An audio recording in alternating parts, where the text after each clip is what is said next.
There was a question that stayed in my mind longer than any political discussion, longer than any security briefing, and longer than any economic report I had received in recent months. I am Ibrahim Traoré, and today I want to share a story that I have carried in my heart for many months. As president of Burkina Faso, I spend much of my time meeting people from every part of our nation. I meet farmers working hard to feed their families despite difficult conditions. I meet soldiers serving in dangerous areas while protecting our communities. I meet young people searching for opportunities and a better future. I also meet pastors, priests, and ordinary believers who are trying to remain faithful during uncertain times. Between the end of the year 2025 and the beginning of the year 2026, Burkina Faso continued facing many challenges. Security concerns remained a reality in several regions. Economic pressures affected families across the country. Social divisions often created tension among people who desperately needed unity. Yet during those months, something troubled me even more deeply. I noticed that many people spoke about Jesus. His name was mentioned in churches, homes, schools, and public conversations. People quoted scripture. People discussed faith. People talked about prayer. But I began asking myself a difficult question. How many of us were truly living according to what Jesus taught? I saw powerful individuals pursuing recognition instead of service. I saw wealthy people who had forgotten the struggles of the poor. I saw citizens losing confidence because they were disappointed by what they witnessed around them. I also saw sincere believers becoming discouraged when the actions of others failed to reflect the values they claimed to defend. These observations followed me everywhere. They followed me into meetings. They followed me during visits to rural communities. They followed me during conversations with religious leaders. The more I reflected on these things, the more I felt that the greatest crisis facing many societies was not a lack of information about faith. The deeper problem was the growing distance between what people professed and how they lived. At first, I kept these thoughts to myself. I did not expect that a simple encounter with an ordinary citizen would force me to examine this issue more seriously than ever before. I certainly did not expect that a message about Jesus, shared during what seemed like a routine public gathering, would eventually reach thousands of people across Africa and beyond. But that is exactly what happened. And it all began with one unexpected question asked by a man named Samuel in the city of Ouagadougou. December of the year 2025 was a busy period for our country. Like many other months, it was filled with meetings, reports, community visits, and discussions about the future of Burkina Faso. Yet among all the events that took place during that time, one gathering remains clearer in my memory than many official conferences and government sessions. The event was held in Ouagadougou. It was a community meeting organized to allow ordinary citizens to share their concerns, experiences, and hopes for the future. Approximately 300 people attended. They came from different backgrounds. Some were teachers, some were farmers, some were business owners, others were students, religious leaders, or retired workers. The purpose of the gathering was simple. We wanted to listen. Too often leaders spend their time speaking while citizens spend their time listening. On that day, I wanted the opposite. I wanted people to speak freely about their lives, their struggles, and their expectations. For much of the meeting, the conversation followed a familiar pattern. People spoke about employment. They spoke about security. They spoke about education. Several citizens raised concerns about inflation and the increasing difficulty of supporting a family. Others spoke about infrastructure projects and local development needs. Everything seemed normal. Then a man stood up from the middle of the audience. He introduced himself as Samuel. He was 52 years old and had worked for many years as a teacher before retiring. There was nothing dramatic about his appearance. He was not a famous person. He was not a politician. He was not someone who held a position of influence. He was simply an ordinary citizen. When he received the microphone, many people expected another question about government policy. Instead, he looked directly toward the stage and asked something completely different. If Jesus were here today, what would he say to leaders? The room immediately became quiet. I remember the silence very clearly. People who had been speaking moments earlier suddenly stopped. Even those who were taking notes paused. The question was simple, yet it carried enormous weight. For several seconds, nobody moved. I found myself thinking about the question more deeply than I expected. Samuel had not asked what Jesus would say to politicians from one party or another. He had not asked what Jesus would say to citizens. He had not asked what Jesus would say to people in distant countries. He had asked what Jesus would say to leaders. That meant the question included me. I could not answer it casually. As I sat there, many passages from the Gospels came to mind. I thought about how Jesus consistently challenged people who possessed authority but neglected responsibility. I thought about how he spoke about service rather than status. I thought about how he praised humility while warning against pride. Most importantly, I thought about how often Jesus focused on the condition of the heart. Many people assume leadership is primarily about power, yet the teachings of Jesus often point in another direction. Leadership, according to his example, is about responsibility. It is about sacrifice. It is about serving others before serving oneself. As I reflected on Samuel's question, I realized something uncomfortable. Modern society spends enormous energy discussing what leaders can achieve. Far less attention is given to the character required to achieve it correctly. A leader can build projects. A leader can make speeches. A leader can win elections. A leader can gain popularity. But if that leader lacks integrity, compassion, and a genuine concern for people, then something essential is missing. The more I thought about it, the more I realized that Samuel's question was not really about politics. It was about accountability. It was about the responsibility every human being carries before God. Whether someone leads a nation, a company, a church, a family, or even a small community, leadership always involves influence. And influence always carries consequences. When I finally responded, I did not pretend to know exactly what Jesus would say. No one can speak on his behalf with complete certainty. However, I shared what I believed his teachings consistently reveal. I said that Jesus would probably remind leaders that people are not tools. They are not statistics. They are not obstacles. They are human beings created with dignity and value. I said that he would likely ask whether leaders are serving others or serving themselves. He might ask whether those with authority remember the struggles of ordinary people. He might ask whether decisions are motivated by love, truth, and justice rather than personal gain. As I spoke, I noticed many people listening with unusual attention. Something about the question had touched a deeper issue than the practical matters we had discussed earlier. After the meeting ended, I continued thinking about it. In fact, I thought about it for days. I replayed the conversation in my mind while reviewing government reports. I remembered it during meetings. I remembered it during travels. The truth is that Samuel's question affected me more than many formal political discussions. That realization surprised me. I had participated in countless official meetings over the years. Some involved national security, others involved economic planning. Many included experts, advisors, and important officials. Yet a single question from a retired teacher challenged me in a way that those discussions often did not. It forced me to examine leadership through a different lens.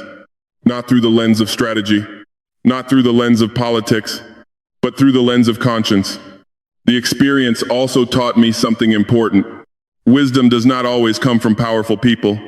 Sometimes it comes from ordinary individuals who are willing to ask honest questions. Samuel did not deliver a speech. He did not present a complicated argument. He simply asked a question that exposed something many people rarely stop to consider. If Jesus were standing among us today, what would he say? That question followed me long after the chairs had been folded and the meeting hall had emptied. At the time, I had no idea that this moment was only the beginning of a much larger journey. Within a few weeks, another encounter would deepen these reflections even further. This time, the lesson would come not from a public meeting in the capital city, but from families living through hardship in the northern region of Burkina Faso. And what I heard there would change the way I understood hope itself. Several weeks after the meeting in Ouagadougou, I traveled north. It was January of the year, 2026. The purpose of the visit was to meet families who had been affected by ongoing security challenges and displacement. As president, I had reviewed countless reports describing conditions in different regions of the country. Numbers, assessments, and recommendations arrived on my desk regularly. Reports are important. Statistics are important. But there are moments when no document can replace standing face-to-face with people and listening to their stories directly. That is why I traveled to the Kaya region in northern Burkina Faso. The journey itself gave me time to reflect on the questions Samuel had asked weeks earlier. I continued thinking about leadership, responsibility, and faith. Yet I did not realize that another lesson was waiting for me. When we arrived, I met local officials, community representatives, aid workers, and families who had experienced significant hardship. Many had been forced to leave their homes because of insecurity. Others had lost access to farmland that had supported their families for generations. Some were trying to rebuild their lives while living with uncertainty about what tomorrow might bring. As I walked through the community, I noticed something that immediately captured my attention. Despite the difficulties surrounding them, many people were still finding ways to support one another. Neighbors shared food. Families cared for relatives. Churches and local organizations provided assistance wherever possible. There was suffering, but there was also resilience. There was pain, but there was also courage. One of the most difficult parts of the visit involved meeting children whose education had been interrupted. Education has always been one of the foundations of national development. When children lose access to learning, the consequences can extend far beyond a single year. I spoke with teachers who were doing everything possible to continue educating students despite limited resources. I met parents who desperately wanted better opportunities for their sons and daughters. I listened to young people describe dreams they still hope to achieve. The determination I witnessed was remarkable. Yet it was impossible to ignore the challenges they faced. As the day continued, I met a woman named Miriam. She was a mother. Like many others in the area, her family had endured significant hardship. When we began speaking, I expected to hear concerns about resources, infrastructure, or government assistance. Those concerns certainly existed, but what she said first surprised me. She looked at me and said, "We do not need promises, we need hope." Her words were simple, yet they carried tremendous weight. For a moment, I found myself reflecting on the difference between those two things. Promises are easy to make. Every society contains people who make promises. Political leaders make promises. Business leaders make promises. Religious leaders make promises. Sometimes those promises are fulfilled. Sometimes they are not. Hope is different. Hope is not merely an expectation that circumstances will improve. True hope gives people the strength to continue moving forward even before improvement arrives. That distinction stayed with me. As I listened to Miriam speak, I realized that many people were not simply searching for solutions to practical problems. They were searching for reasons to believe that their lives still mattered. They wanted to know that they had not been forgotten. They wanted to know that their suffering was seen. They wanted to know that the future still contained possibilities. That realization brought me back once again to the teachings of Jesus. Throughout the Gospels, Jesus consistently addressed both spiritual and practical needs. He spoke about faith. He spoke about truth. He spoke about forgiveness. But he also paid attention to people who were hungry, sick, rejected, lonely, and overlooked. Again and again, he demonstrated that compassion was not merely something to discuss. It was something to practice. As I continued meeting families, I began noticing a pattern. The individuals who inspired others most effectively were rarely those who made the biggest promises. Instead, they were people who took meaningful action. They shared what they had. They encouraged those who were discouraged. They remained present when others walked away. Their actions gave credibility to their words. In many ways, this reflected one of the most important principles found in the teachings of Jesus. Faith without action becomes difficult for people to recognize. People are often moved more deeply by what they see than by what they hear.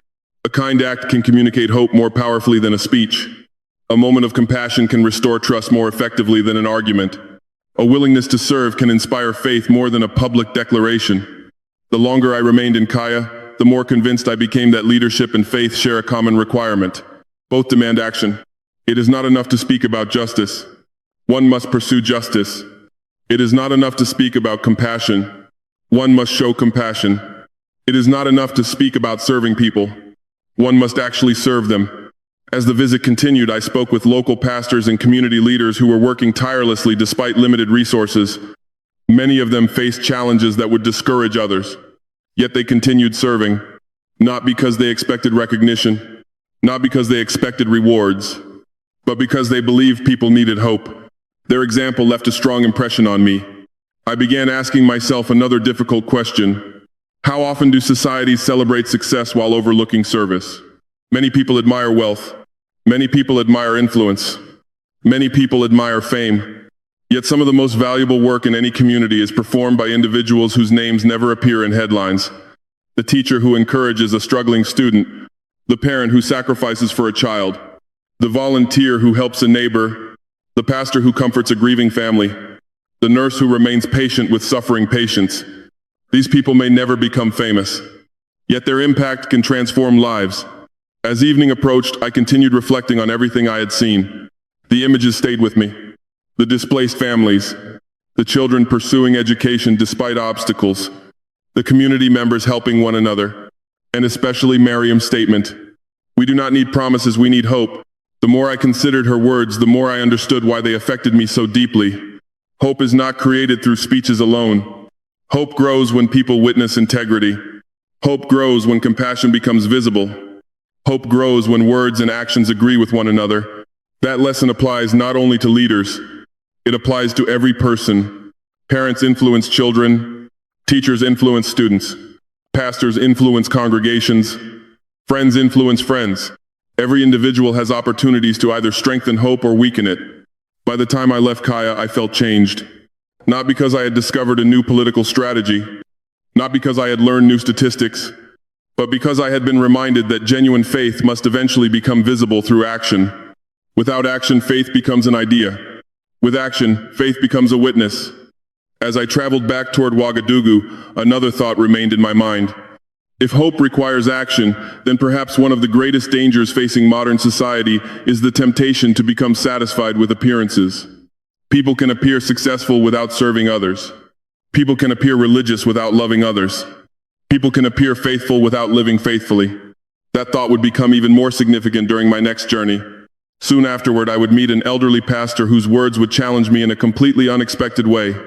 What he told me was short, but the message remained in my thoughts for many days, and it forced me to examine the difference between religion and genuine faith more carefully than ever before. Not long after my visit to Kaya, another encounter added a new layer to the questions that had been growing in my mind. By that point, I had already spent several weeks reflecting on leadership, faith, service, and hope. Samuel's question in Ouagadougou had challenged the way I thought about responsibility. Mariam's words in Kaya had reminded me that people need more than promises. They need genuine reasons to believe that tomorrow can be better than today. Yet I still felt there was something deeper I had not fully understood. That realization led me to a small church in Wahiguya. The church was not large. It was not famous. There were no television cameras. There were no crowds waiting outside. In many ways, it was the kind of place that the world often overlooks. But sometimes the most important lessons are learned in quiet places rather than public stages. During that visit, I met a pastor named Daniel. He was 74 years old. For more than 40 years, he had served his community through ministry. He had witnessed seasons of peace and seasons of difficulty. He had seen people come to faith. He had seen people lose faith. He had watched generations grow up, raise families, and face the realities of life. There was a calmness about him that immediately caught my attention. Not the calmness of someone who had avoided hardship. The calmness of someone who had endured hardship and learned from it. We spent time speaking about the challenges facing communities across Burkina Faso. We discussed families struggling with uncertainty. We talked about young people searching for direction. We talked about the role churches can play during difficult times. At first, the conversation followed a familiar path. Then Pastor Daniel said something that stopped me. He looked at me and quietly said, "Many people love the church more than they love Jesus." For a moment, I did not respond. The statement was not what I expected. It was not criticism directed at a particular group. It was not an attack on churches. It was something much deeper. The more I thought about it, the more I realized why those words carried such weight. Many people faithfully attend religious services. Many people participate in traditions. Many people know religious language. Many people can quote verses and discuss theology. Yet Pastor Daniel was pointing toward a different question. Do people truly know Jesus, or do they simply know about him? That distinction is important. Someone can admire an institution without embracing its purpose. Someone can appreciate a tradition without understanding its meaning. Someone can participate in religious activities without allowing faith to transform the heart. As our conversation continued, Pastor Daniel explained what he meant. Over the decades, he had seen many people become deeply committed to religious routines while neglecting the values Jesus consistently taught. Some people became concerned about appearances while forgetting compassion. Others focused on being recognized as faithful while neglecting humility. Some became eager to win arguments while losing sight of love. The pastor was not speaking with anger. He was speaking with sadness. His concern was not that people attended church. His concern was that some people stopped there. They became satisfied with the appearance of faith rather than pursuing a deeper relationship with God. As I listened, many passages from the Gospels came back to mind. Jesus often challenged people who appeared religious on the outside but whose hearts were distant from the principles they claimed to follow. Again and again, he emphasized sincerity. Again and again, he emphasized mercy. Again and again, he emphasized truth. The message was consistent. God sees beyond appearances. Human beings often judge what is visible. God examines what is hidden. That truth can be uncomfortable. It is much easier to focus on what others see than on what God sees. It is easier to manage an image than to cultivate character. It is easier to speak about kindness than to practice kindness. It is easier to discuss forgiveness than to forgive. The more I reflected on these things, the more I realized that this challenge affects every area of life. It affects politics. It affects business. It affects education. It affects religion. In every field, there is a temptation to prioritize appearances over substance. A leader may appear strong while lacking integrity. A business may appear successful while ignoring ethics. A religious person may appear faithful while neglecting compassion. The danger is always the same. People begin valuing the image more than the reality. Pastor Daniel shared stories from his years of ministry. He described individuals who experienced remarkable personal transformation because they embraced the teachings of Jesus sincerely. He also described people who spent years participating in religious activities without experiencing meaningful change. The difference was not intelligence.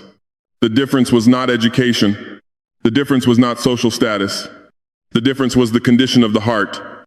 Some people approached faith as an obligation. Others approached faith as a relationship. That distinction changed everything. As our conversation continued, I found myself examining my own life. Leadership requires constant evaluation. A person cannot effectively lead others without regularly examining himself. I began asking difficult questions. Was I becoming too focused on responsibilities and forgetting deeper values? Was I allowing urgent issues to distract me from important truths? Was I spending enough time reflecting on principles rather than merely solving problems? These questions were not comfortable, but growth rarely begins in comfort. Growth often begins when a person becomes willing to confront uncomfortable truths honestly. One of the most powerful aspects of the teachings of Jesus is that they continually invite self-examination, not condemnation, not despair. Self-examination. The purpose is not to destroy hope. The purpose is to encourage transformation. As I prepared to leave the church, Pastor Daniel offered one final observation. He told me that genuine faith should make a person more loving, more honest, more patient, and more compassionate. If faith is not producing those qualities, then something may be missing. Those words remained with me. In the days that followed, I thought about them repeatedly. I thought about them during meetings. I thought about them while traveling. I thought about them while reading. Most importantly, I began paying closer attention to the teachings of Jesus themselves, not merely to discussions about Jesus, not merely to interpretations of Jesus, but to the words and actions recorded in the Gospels. I wanted to understand more clearly what made his message so powerful across generations, cultures, and continents. I wanted to understand why millions of people throughout history had found hope in his teachings even during the darkest moments of their lives. The more I reflected, the more convinced I became that many of society's deepest problems are not caused by a lack of information. People have access to information. People can watch videos, read books, attend services, and listen to speeches. The greater challenge is whether people are willing to live according to the truths they already know. That realization was difficult to ignore. And once I began studying the teachings of Jesus more intentionally, I discovered something that would challenge me even further.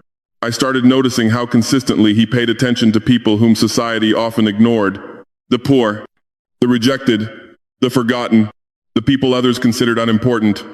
The more I studied, the more I realized that modern society may be losing some of the very values Jesus emphasized most strongly. Eventually, I reached a point where remaining silent no longer felt right. I felt compelled to share what I was learning. I did not know how people would respond. I did not know whether they would agree. I only knew that the message had begun changing the way I viewed leadership, faith, and responsibility. And soon that conviction would lead me to speak publicly in a way I had never originally planned. The conversation with Pastor Daniel stayed with me far longer than I expected. Days passed, then weeks, yet his words continued returning to my mind. Many people love the church more than they love Jesus. I found myself thinking about that statement while traveling across the country, during meetings with advisors, and even late at night when the day had finally become quiet. The more I reflected on it, the more I felt compelled to spend time studying the teachings of Jesus for myself. Not simply reading passages I already knew, not simply revisiting familiar verses. I wanted to look carefully at the life he lived, the people he spoke to, and the values he emphasized over and over again. I began spending time reading through the Gospels with a different perspective. This time I was not reading as a political leader. I was not reading as someone searching for answers to national problems. I was reading as a man trying to understand why the message of Jesus continues to transform lives more than 2,000 years after his ministry on earth. One thing immediately stood out. Jesus consistently moved toward people that society often moved away from. He spent time with those who were rejected. He listened to people others ignored. He showed compassion to those many considered unworthy. He noticed individuals who had become invisible to the rest of the world. The pattern appeared again and again. The poor, the sick, the lonely, the broken, the forgotten. Many of them discovered hope because Jesus saw value in them when others did not. As I continued reading, I realized something that deeply challenged me. Modern society often celebrates people based on status. Jesus focused on character. Modern society often rewards visibility. Jesus valued humility. Modern society frequently measures success through wealth, influence, and recognition. Jesus repeatedly spoke about service, mercy, truth, and sacrifice. The contrast was impossible to ignore. The more I studied, the more I began asking difficult questions. Had many societies become so focused on achievement that they were forgetting compassion? Had people become so busy pursuing success that they no longer noticed those who were suffering around them? Had faith become something people discussed rather than something they practiced? These questions were not directed toward one country. They were not directed toward one political group. They were directed toward all of us, including me. The truth is that every person faces the temptation to drift away from the values they claim to believe. It rarely happens suddenly. Most of the time it happens gradually. People become busy. Responsibilities increase. Distractions multiply. Over time, principles that once seemed essential slowly move into the background. One evening, while reflecting on these things, a realization struck me with unusual force. The greatest danger facing faith is not always unbelief. Sometimes the greater danger is believing that we are spiritually healthy while our hearts are growing cold. That thought disturbed me, not because it was aimed at other people, because it applied to everyone, including leaders, including believers, including those who sincerely want to do what is right. A person can attend services regularly and still lose compassion. A person can speak about faith publicly and still struggle with pride. A person can know religious language while neglecting the very values that Jesus emphasized. The danger is subtle because it often hides behind familiarity. People assume that because they know the words, they are living the message. But knowing and living are not always the same thing. The more I examined the teachings of Jesus, the more I realized that he constantly challenged people to move beyond appearances. He spoke about forgiveness when people preferred revenge. He spoke about humility when people pursued recognition. He spoke about loving enemies when society encouraged division.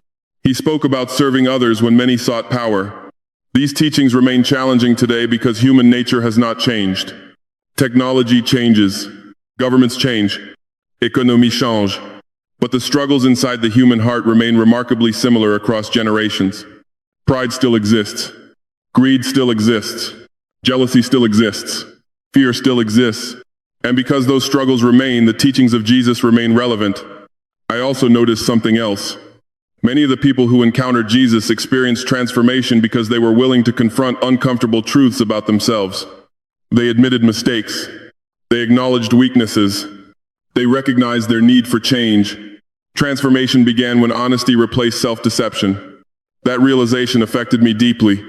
Leadership requires difficult decisions, but some of the most important decisions occur internally.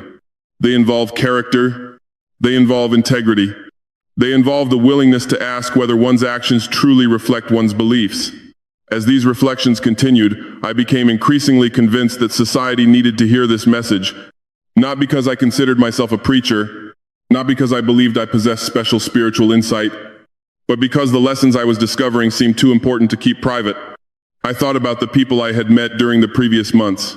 Miriam and Kaya. I thought about Pastor Daniel and Waiguya. Each of them had pointed me toward the same truth from a different direction. Faith must be lived. Hope must be demonstrated. Values must become actions. Otherwise, they remain only words. Eventually, I reached a point where remaining silent no longer felt possible. I knew that if the opportunity came, I would share these thoughts publicly. I did not know when that moment would arrive. I did not know where it would happen. I certainly did not know how people would react. I simply knew that the message had become too important to ignore. Then, in February of the year 2026, an unexpected opportunity appeared. I was scheduled to speak at a youth forum in Ouagadougou. The event was supposed to focus primarily on education, leadership development, and national progress. Approximately 1,500 young people were expected to attend. My team prepared remarks related to those topics. Everything seemed straightforward.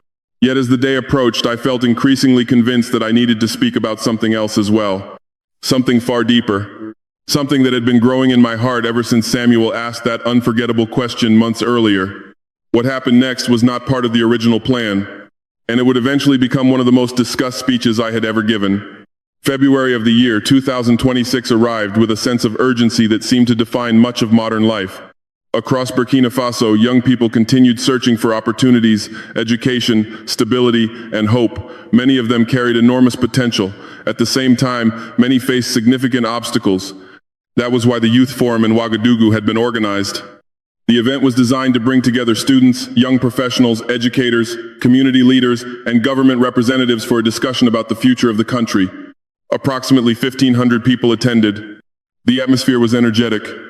Young people filled the venue with questions, ideas, ambitions, and concerns. They wanted to discuss economic development. They wanted to discuss education. They wanted to discuss innovation.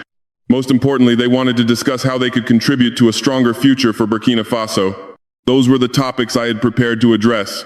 My notes reflected that focus. My advisors expected that focus. The organizers expected that focus. Everything about the event suggested that the conversation would remain centered on national development and leadership. And to be clear, those subjects were important. Education matters. Economic growth matters. Infrastructure matters. National security matters. Every nation must take these issues seriously. Yet as I sat listening to the speakers before me, I felt something unexpected. The thoughts that had been developing inside me for months would not disappear. Samuel's question returned to my mind. Mariam's words returned to my mind. Pastor Daniel's observation returned to my mind. Again and again, I found myself returning to the same conclusion. A nation can possess resources and still struggle. A nation can build roads and still struggle. A nation can expand economically and still struggle. Because development alone cannot solve every problem. Character matters. Values matter. Truth matters. Without those foundations, even progress can become fragile. When my turn to speak finally arrived, I began exactly as planned. I spoke about education. I spoke about opportunity. I spoke about the importance of young people participating in the future of the nation. The audience listened attentively. Everything was proceeding according to schedule. Then something happened. As I looked across the crowd, I saw hundreds of young faces staring toward the stage. Some looked hopeful. Some looked uncertain. Some looked determined. Others appeared tired from the challenges they had already faced, despite their age. At that moment, I felt compelled to move beyond the prepared remarks. I set aside part of my planned speech, and I began talking about something different. I began talking about Jesus. The shift surprised some people. It surprised members of my own team. In fact, it surprised me. Yet once I started speaking, the words came naturally because they reflected the journey I had been experiencing for months. I explained that I had been thinking deeply about leadership, responsibility, and faith. I shared how ordinary citizens had challenged me to reflect more seriously on what truly matters. I spoke about the difference between merely discussing values and actually living according to them. Then I made a statement that would later be repeated countless times. I said, "A nation cannot remain strong if it loses its moral foundation." The room became noticeably quieter. People were listening carefully. I continued. I explained that education is essential, but education alone cannot teach integrity. Economic growth is important, but economic growth alone cannot create compassion. Technology can improve lives, but technology alone cannot produce wisdom. Laws can influence behavior, but laws alone cannot transform the human heart. For that reason, values remain important. The principles people choose to live by continue shaping families, communities, and nations. As I spoke, I avoided discussing religion as an institution. Instead, I focused on the teachings of Jesus themselves. I talked about truth. I talked about mercy. I talked about humility. I talked about service. I talked about forgiveness. These principles are not only relevant inside churches, they are relevant inside homes. They are relevant inside schools. They are relevant inside businesses. They are relevant inside governments. The audience remained remarkably attentive. I could sense that many people were hearing something different from what they expected. Perhaps that was why they listened so closely. I shared a lesson that had become increasingly clear to me. Many people spend their lives trying to become important. Jesus spent much of his ministry teaching people how to serve. Many people seek recognition. Jesus emphasized humility. Many people pursue power. Jesus emphasized responsibility. Those differences matter, because eventually every society becomes a reflection of the values its people choose to embrace. If selfishness becomes normal, communities suffer. If dishonesty becomes acceptable, trust disappears. If greed becomes celebrated, inequality grows. If compassion disappears, people become isolated from one another. The reverse is also true. When people practice integrity, trust grows. When people practice forgiveness, relationships heal. When people practice service, communities become stronger. When people practice compassion, hope becomes visible. I explained that these principles are not abstract ideas. They influence daily life. A father who chooses forgiveness affects his family. A teacher who demonstrates integrity affects students. A business owner who acts honestly affects employees. A leader who serves rather than exploits affects entire communities. Every choice matters. Every example matters. Every action influences someone. At one point during the speech, I looked across the audience and asked a question. I asked whether success without character could truly be called success. The question lingered in the room. No one answered immediately. They did not need to. The purpose was not to receive a response. The purpose was to encourage reflection. I wanted people to think about the future they were building, not only professionally, not only economically, personally, spiritually, morally, because the strongest nations are not built solely through projects and policies. They are built through people, and the quality of a society is ultimately connected to the quality of the character within it. As the speech continued, I noticed something unusual. Many people were taking notes. Others were recording portions of the address with their phones. Some nodded in agreement. Others appeared thoughtful. A few seemed uncertain. That was understandable. Conversations about values often challenge people because they require self-examination. Yet self-examination is necessary for growth. I concluded that portion of the speech by encouraging young people to pursue more than achievement. Achievement is valuable. Education is valuable. Career success is valuable. But character remains essential. I encourage them to become people who could be trusted. People who would help others. People who would remain honest when dishonesty appeared easier. People who would choose service over selfishness. Then I returned briefly to the original themes of the event and finished the address. The applause was respectful. The discussions afterward were lively. Many young people approached me with questions. Some wanted to talk about leadership. Others wanted to discuss faith. Several simply thanked me for speaking openly about values and responsibility. When the event ended, I assumed the speech would remain a local conversation. I expected that some attendees would remember it. I expected that some would disagree with it. I expected that others would move on to different topics within a few days. What I did not expect was what happened next. Unknown to me, portions of the speech had been recorded from multiple angles. Videos began appearing online. Clips started circulating through social media platforms. People shared individual statements. They shared short excerpts. They shared entire segments. Within a surprisingly short period of time, the message began traveling far beyond the walls of that youth forum. At first, only a small number of people seemed interested. Then the audience grew. Then it grew again. Soon, conversations were taking place in places I had never anticipated. Supporters were discussing the message. Critics were discussing the message. Religious leaders were discussing the message. Young people were discussing the message. The speech had taken on a life of its own, and the reactions that followed would prove far larger than anything I could have imagined when I first stepped onto that stage in Ouagadougou. In the days immediately following the youth forum, life continued as usual. Government meetings resumed. Official responsibilities demanded attention. Travel schedules remained full. For a short time, I gave very little thought to the speech. From my perspective, it had simply been one address among many. I had shared thoughts that had been developing in my heart for months, and then I moved on to the next responsibilities waiting on my desk.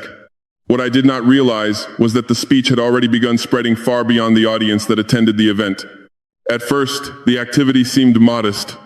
A few video clips appeared online. Several attendees shared excerpts through social media. Some local organizations reposted portions they found meaningful. None of that seemed unusual. Public events are frequently recorded and shared. Yet within a matter of days, something unexpected happened. The number of views began increasing rapidly. People started sending the clips to friends and family members. Discussion groups began sharing quotations from the speech. Church communities circulated short segments. Students reposted key moments.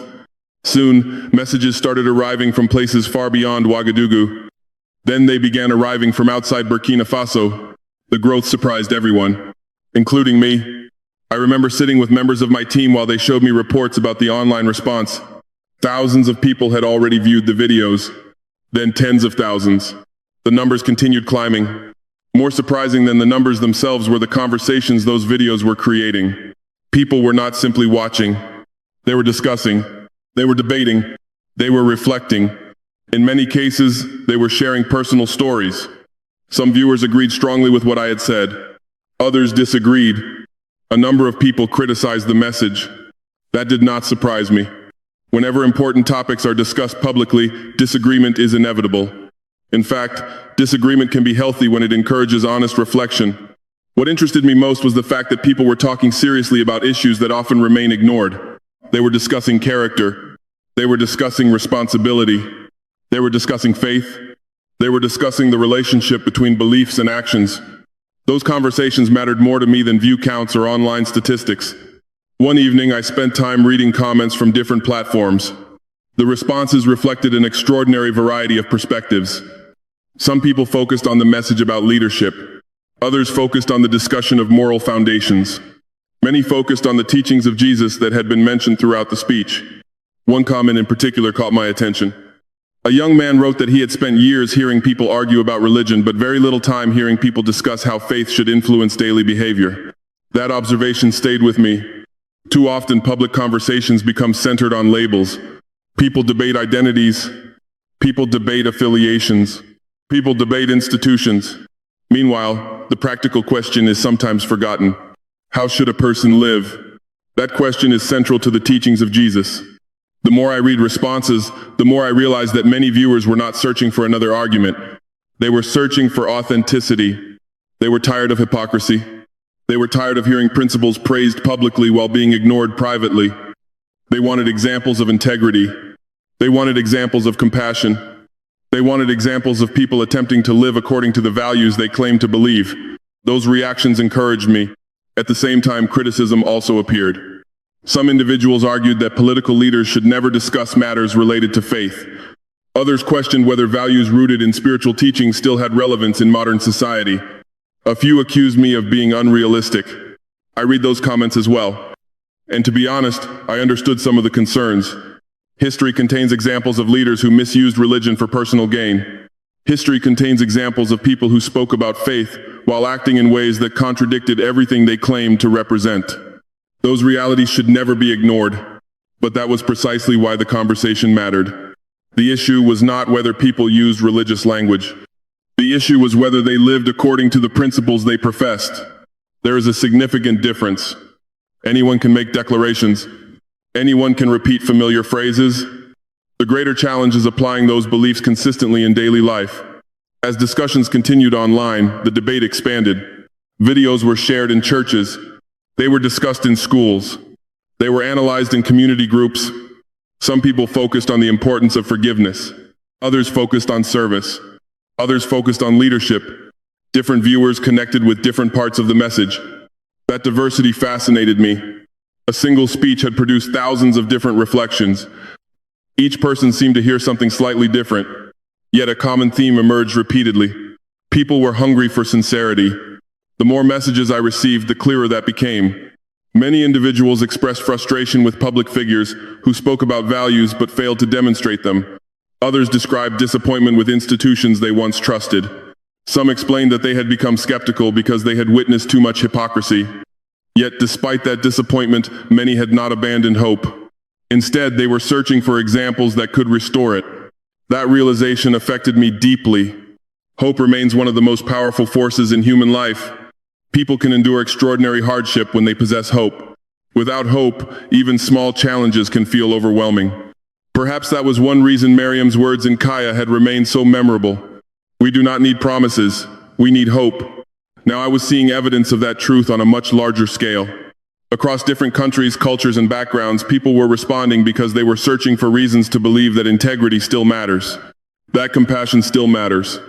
That truth still matters. One aspect of the reaction surprised me more than anything else. Many viewers seemed less interested in politics than in personal transformation. I had expected discussions about government. Instead, many people were discussing relationships. They were discussing family.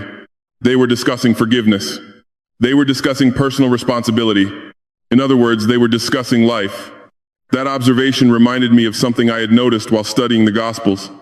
Jesus frequently transformed society by changing individual lives. His teachings often began at the personal level. One person, one family, one relationship, one decision. Those changes eventually influenced entire communities.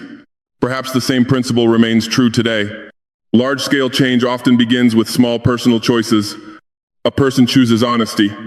A person chooses forgiveness. A person chooses compassion. A person chooses responsibility. Those choices affect others. Then the influence spreads. As the weeks continued, the attention surrounding the speech showed no signs of disappearing. In some places, interest was actually growing. More messages arrived every day. More stories appeared. More conversations developed. I found myself increasingly curious about the individuals behind those messages. Who were they? What experiences had shaped them? Why had this particular message resonated so strongly? Eventually, the answers began arriving. Letters started appearing from different parts of Africa. Messages came from people whose lives had been touched in ways I never anticipated. Some stories were encouraging. Others were heartbreaking. Several were deeply moving. As I read them, I realized that something far more important than a viral speech was taking place.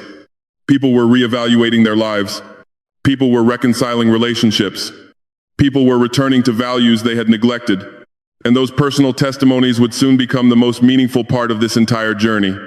Because while thousands had watched the speech, it was the individual stories behind the views that truly revealed its impact. As the weeks passed and the discussions surrounding the speech continued to spread, I found myself becoming less interested in statistics and more interested in people. Numbers can tell us how many individuals watched a video. They can tell us how many times something was shared. They can tell us how far a message traveled. But numbers cannot tell us what happened inside a person's heart. They cannot explain why someone decided to change. They cannot reveal the private struggles people carry when no one else is watching. For that reason, the messages and letters I began receiving became far more meaningful to me than any online measurement. They came from different countries. They came from different backgrounds. They came from people whose lives were completely different from one another. Yet many of them shared a common theme. Something had caused them to stop and reflect. Something had encouraged them to examine their lives more honestly. Something had reminded them of values they had gradually forgotten. One of the first messages that deeply affected me came from Ghana. The writer was a university student named Joseph. He explained that he had grown up in a Christian family. Like many young people, he had attended church for most of his life. He knew the stories. He knew the teachings. He knew the language of faith. Yet somewhere along the way, faith had become routine. He described feeling disconnected, not hostile toward Christianity, not opposed to Jesus, simply disconnected. The words he wrote were remarkably honest. He said that he had become accustomed to hearing religious messages that felt distant from everyday life. Many focused on theories, many focused on debates, many focused on topics that seemed disconnected from the struggles young people were facing. Then he watched part of the speech. What captured his attention was not the discussion of religion itself. It was the discussion of responsibility. It was the challenge to live according to one's beliefs. It was the reminder that character matters. He wrote that, for the first time in a long while, he found himself asking whether his actions reflected the values he claimed to hold. That question led him to begin reading the Gospels again, not out of obligation, not because someone pressured him, because he genuinely wanted to understand the teachings of Jesus more clearly. When I finished reading Joseph's message, I sat quietly for several moments. His story reminded me of something important. Many people are not rejecting faith. They are searching for authenticity. They are searching for examples that connect belief with daily life. And when they encounter sincerity, they respond. Not long afterward, another message arrived. This one came from Kenya. The writer was a father. Unlike Joseph, he did not focus primarily on spiritual questions. He focused on family. He explained that he had spent several years separated emotionally from one of his sons. There had been arguments, misunderstandings, pride, resentment. Neither side wanted to take the first step toward reconciliation. As often happens, Time passed. Months became years. The distance between them grew. Then one evening, he happened to watch excerpts from the speech online. One particular section caught his attention. The discussion about forgiveness. The reminder that strength is not always demonstrated through control or dominance. Sometimes strength is demonstrated through humility. Sometimes strength is demonstrated through taking the first step toward healing. The father admitted that he did not immediately act on what he heard. For several days he wrestled with the idea. Part of him wanted to maintain the separation. Part of him believed the other person should make the first move. Yet the message continued bothering him. Eventually he contacted his son. Their first conversation was difficult. Years of tension do not disappear instantly, but it was a beginning. Months later, he wrote to tell me that their relationship was improving. As I read his story, I felt something profound. The speech itself had not changed his life. His decision had. That distinction matters. Message can inspire. Message can encourage. Messages can challenge. But ultimately, transformation occurs when people choose to act. The father chose to act. That choice changed the direction of his relationship. It reminded me once again of the teachings of Jesus. Again and again, he called people to move beyond hearing and into doing. Knowledge alone is not enough. Understanding alone is not enough. Eventually, truth must become action. The letters continued arriving. Some came from South Africa. Others came from Nigeria. Several came from individuals working in ministry. Others came from people who rarely attended church. The diversity was remarkable. One message came from a woman who worked as a nurse. She described feeling emotionally exhausted after years of caring for patients while dealing with personal struggles of her own. Over time, frustration had begun replacing compassion. She had not noticed the change immediately. It happened gradually. One difficult day after another, one disappointment after another, one burden after another. Eventually, she realized that she had become emotionally distant from many of the people she served. She explained that hearing the discussion about compassion caused her to reflect on how much she had changed. Not overnight, not dramatically, gradually. The realization was painful, yet it motivated her to reconnect with the reasons she entered healthcare in the first place. Her message reminded me that people often lose their way slowly. The same is true when they find their way again. Transformation is rarely instantaneous. Most often it occurs through a series of choices repeated consistently over time.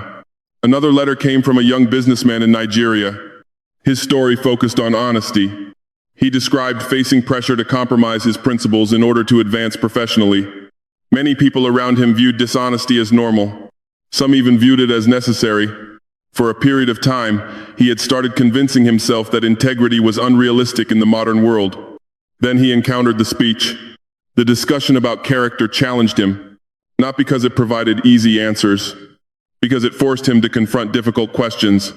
What kind of person did he want to become? What values was he willing to sacrifice? What values was he unwilling to surrender?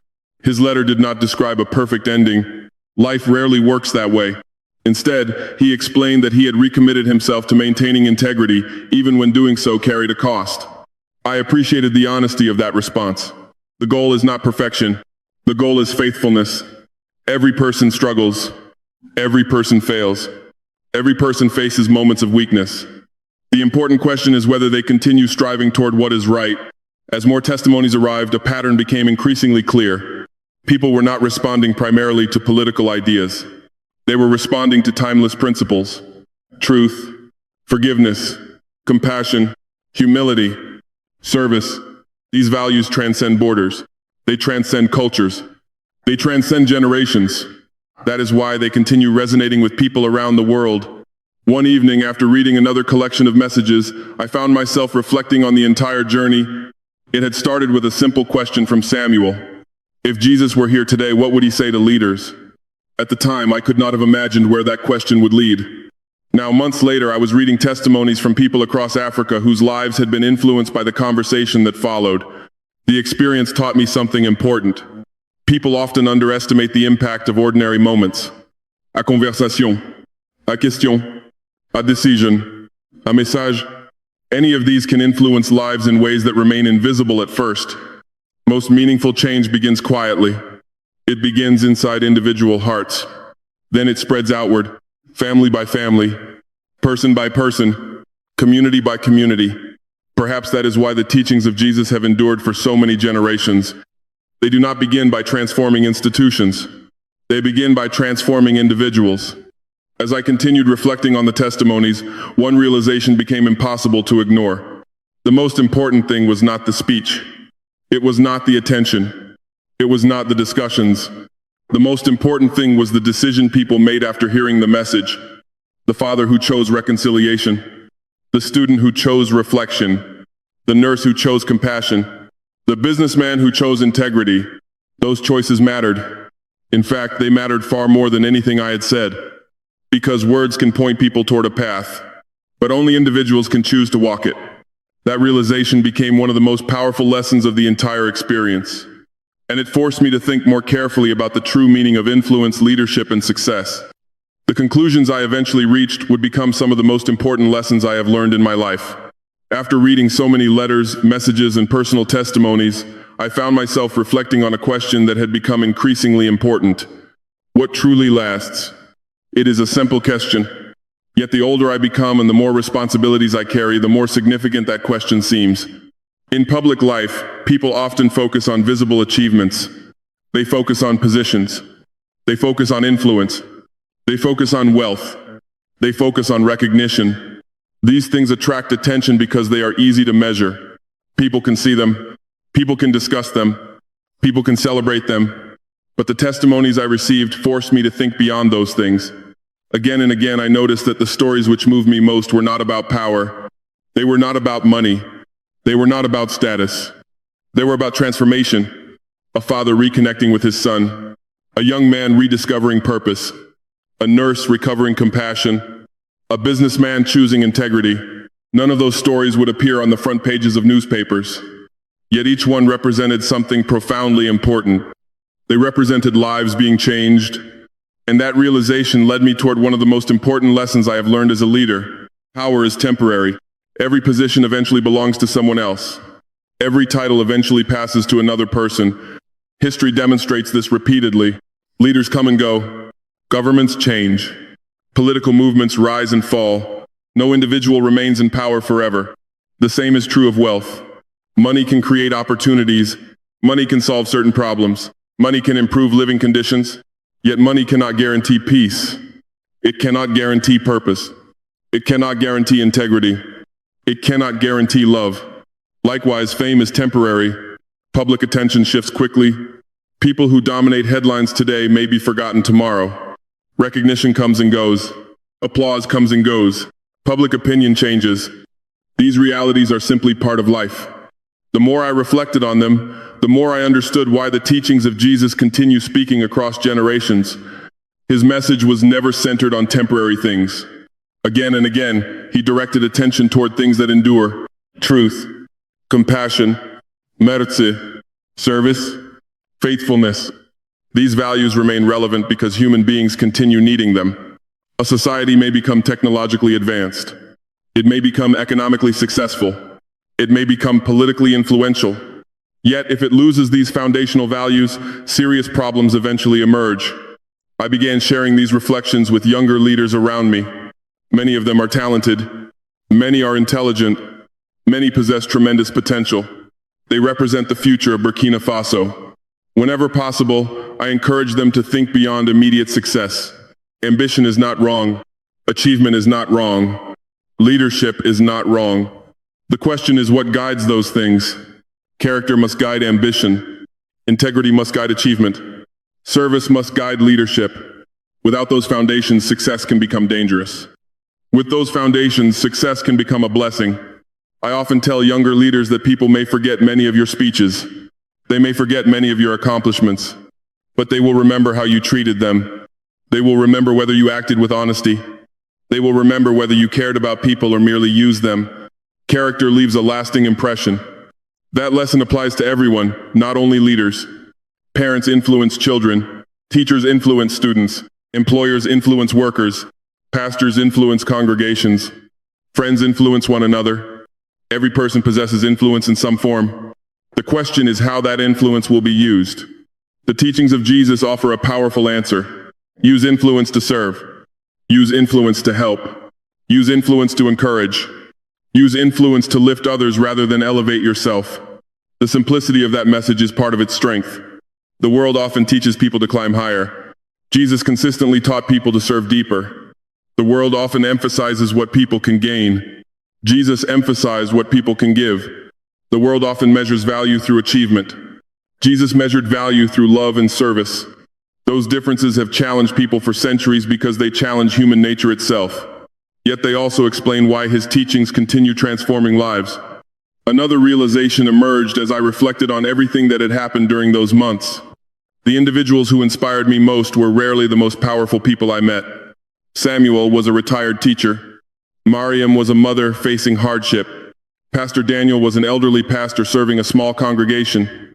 The people who wrote letters to me included students, nurses, parents, workers, and ordinary citizens. None of them possessed extraordinary political influence. Yet all of them contributed to this journey. All of them taught me something.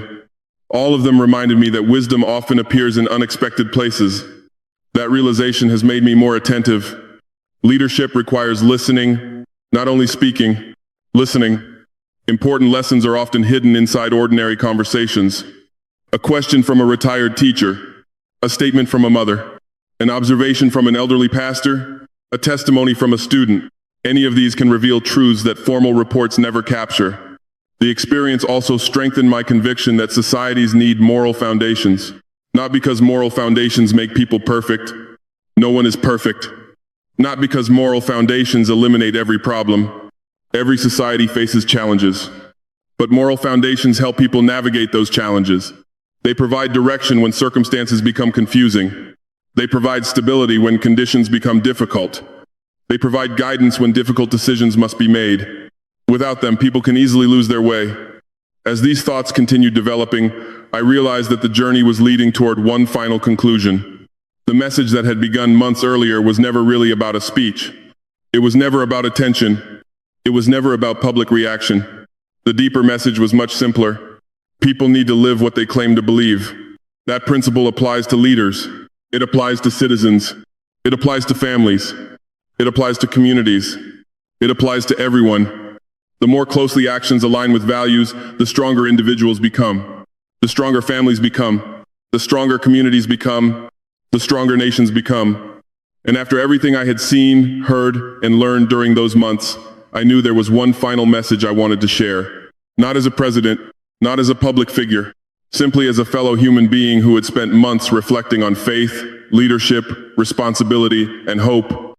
A message about how we choose to live. A message about the kind of world we leave for future generations. And a message about what I believe matters most when all temporary things eventually fade away. As I look back on the months that began with a simple question in Ouagadougou, I find myself filled with gratitude. Gratitude for the people I met. Gratitude for the conversations we shared. Gratitude for the lessons I learned from individuals whose names may never appear in history books but whose wisdom left a lasting impact on my life. When this journey began, I thought I was simply attending another community gathering. I believed I would listen to concerns, answer questions, and continue with the responsibilities of leadership. Instead, I found myself on a path of reflection that challenged me more deeply than I expected. A retired teacher caused me to think seriously about accountability. A mother reminded me that people need hope more than promises. An elderly pastor challenged me to examine the difference between religious activity and genuine faith. Thousands of messages from ordinary people across Africa showed me that many individuals are searching for something deeper than public debates and political arguments. They are searching for truth. They are searching for authenticity. They are searching for reasons to believe that integrity, compassion, and faithfulness still matter. After everything I have seen, I have become convinced of one thing. The world does not need more people who simply talk about what they believe. The world needs more people who live according to what they believe. Our families need it. Our communities need it. Our nations need it. And our future depends upon it. Every day presents opportunities to choose what kind of person we will become. We can choose honesty when dishonesty appears easier. We can choose forgiveness when resentment feels justified. We can choose compassion when indifference seems more convenient. We can choose service when selfishness promises greater rewards. These choices may appear small, yet small choices shape lives. They shape families. They shape communities. And eventually they shape entire societies. As I studied the teachings of Jesus during these past months, one truth became increasingly clear. His message was never only about words. It was about transformation. It was about becoming different. It was about allowing truth to influence behavior. It was about allowing faith to influence character. It was about allowing love to influence actions. That challenge remains just as relevant today as it was generations ago. The world often encourages people to focus on what they can gain. Jesus consistently encouraged people to focus on how they can serve. The world often rewards pride. Jesus taught humility. The world often promotes division. Jesus taught reconciliation. The world often celebrates power. Jesus demonstrated compassion. Those lessons continue speaking to humanity because human beings continue needing them. As I reflect on the future, I believe we are living during a time when people are hungry for examples of sincerity. They want leaders who are honest. They want neighbors who are trustworthy. They want families that remain united. They want communities where compassion is visible. Most importantly, they want hope. Real hope. The kind of hope that survives difficult circumstances. The kind of hope that inspires perseverance. The kind of hope that reminds people they are not alone. That is why I want to leave you with a simple encouragement. Love more. Forgive more. Live more honestly. Help those who are struggling. Show kindness even when it is not returned immediately. Choose integrity even when compromise appears easier. And whenever possible, become the kind of person whose actions give others a reason to hope. If this story has caused you to reflect on your own life, then perhaps the journey that began with Samuel's question is continuing even now. Perhaps it is continuing through you. Before I finish, I would like to leave you with the same question that has remained in my mind throughout these months. If Jesus walked into your life today, what is the first thing he would ask you to change? Take a moment and think about that honestly. Not what he would ask someone else to change. Not what he would ask your neighbors to change. Not what he would ask your leaders to change. What would he ask you to change? The answer to that question may become the beginning of a new chapter in your own life. And if it does, I hope you will have the courage to take the first step. Because meaningful change always begins with a single decision. A decision to listen. A decision to grow. A decision to become the person God created you to be. Thank you for allowing me to share this journey with you. And thank you for reflecting on these questions alongside me. After all that I have seen, heard, and reflected upon, I have come to understand something very important. Power alone cannot save people. Money alone cannot save people. Fame alone cannot save people. What truly changes lives is faith, compassion, integrity, and the willingness to care for others even when it is difficult. The world today carries many wounds. There is suffering. There is conflict. There is division. There is fear. In many places, people feel uncertain about the future and discouraged by what they see around them. Yet despite these challenges, I continue to believe that hope remains stronger than despair. I continue to believe that goodness remains stronger than hatred. And I continue to believe that every person has the ability to make a positive difference in the lives of others. My sincere prayer is for Burkina Faso. My sincere prayer is for Africa. My sincere prayer is for the people of the United States. And my sincere prayer is for people everywhere around the world. Let us reject what is evil. Let us move away from greed, bitterness, and hatred. Let us choose honesty instead of deception. Let us choose forgiveness instead of resentment. Let us choose love instead of division. Let us return to a path that values kindness, mercy, and respect for one another. No matter how difficult circumstances become, never lose hope. Never allow darkness to convince you that light no longer exists. Because light still exists for those who continue believing, continue persevering, and continue holding faith within their hearts. May God be with us. May God be with Burkina Faso. May God be with Africa. May God be with the United States. And may God be with the entire world. If you also believe in the power of hope, faith, and goodness, I invite you to leave a prayer, share your own experience, and continue walking with us as we encourage others and spread hope to people who need it most. Thank you, and may peace be with you always.